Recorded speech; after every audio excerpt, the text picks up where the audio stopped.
If Astro mostly outputs static HTML, why not just write static HTML?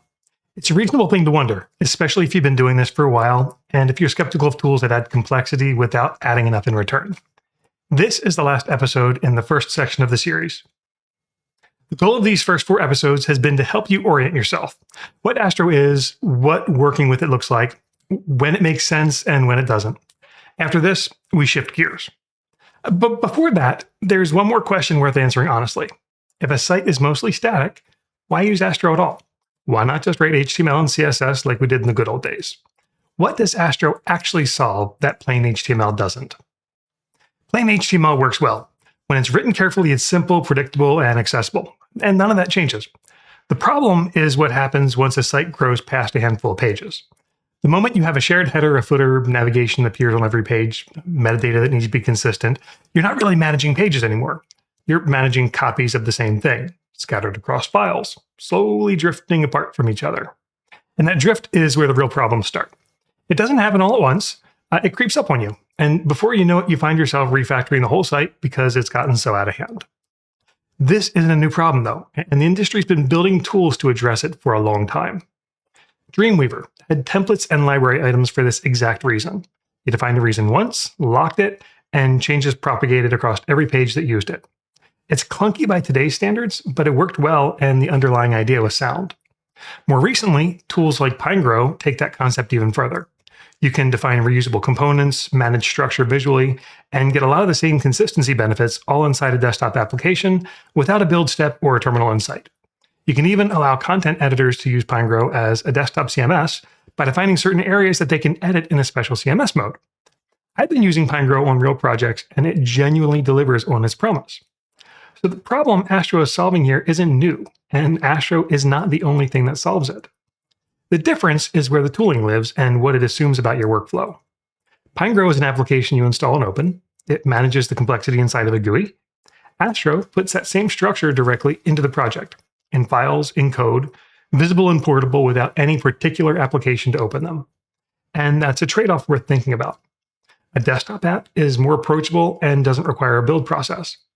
A code-based approach is easier to version, easier to hand off, and doesn't depend on a specific piece of software staying maintained and available.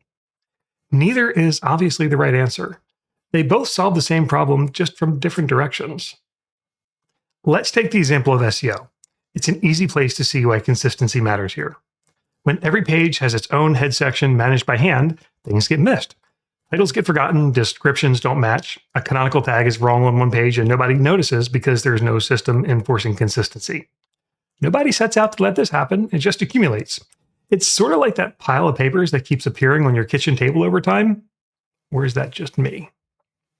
Same thing goes for headers and footers though. A phone number changes, a menu item gets renamed, a typo gets fixed. In a manually managed setup, that update has to happen everywhere, and it's completely normal to miss one. If you spent any time working on WordPress sites that weren't built with much structure, this next example might be painfully familiar. Think about a button style. In a poorly organized site, that button might be styled individually wherever it appears. Someone set the size, color, typography, and whatever else. If you're lucky, they copied that button wherever it was needed. If you're unlucky, they set it all by hand every time and probably weren't so great about making sure it was used the same way everywhere. Now think about a content section with padding set manually in each place it's used. The client comes back after review saying the layout feels too loose or too tight, and now you find yourself going through every single section of every single page, changing the padding. It's really not my idea of a good time. Astro approaches this the same way a well-built WordPress theme would. You define the thing once, and everything that uses it stays in sync. The difference is that there's no database and no runtime rendering involved. It's just structure sitting in files doing exactly what you can see it doing. Files doing what files do. And this points at something a lot of WordPress developers recognize when they're honest about it. A huge number of WordPress sites aren't really using WordPress for content management. They're using it for exactly this. Structure, consistency, reusable pieces. The database is there, the admin is there, the whole CMS stack is running, and most of it exists just to hold the site together rather than to manage any real editorial workflow. That's not a criticism of WordPress. In fact, WordPress does a great job of managing it. It's just worth noticing. If the primary job your CMS is doing is keeping your header consistent and your button styles in sync, that's a problem Astro can solve without the rest of the stack attached to it. A lot of the concepts are actually fairly similar between Astro and WordPress.